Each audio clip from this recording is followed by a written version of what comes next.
Now अगर हम budget की बात कर रहे हैं, गवर्नमेंट के बजट की, तो उसमें दो कैटेगरीज बनाई जा सकती है।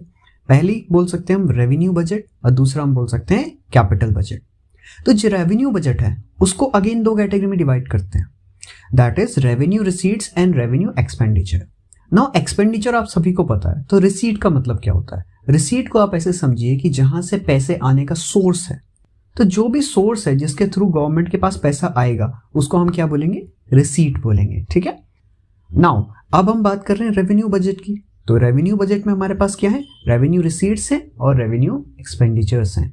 रेवेन्यू रिसीट्स बेसिकली उसमें क्या आते हैं? दो कैटेगरीज आती हैं, that is tax revenue and दूसरा आता है नॉन टैक्स रेवेन्यू। अब जब हम टैक्स रेवेन्यू की बात करते हैं तो इसमें इनकम टैक्स आता है, कॉर्पोरेट टैक्स आता है, जीएसटी सरचार्जेस आते हैं, एक्साइज ड्यूटी वगैरह आती है। तो ये सब कुछ होता है टैक्स रेवेन्यू। जो दूसरा होता है हमारे पास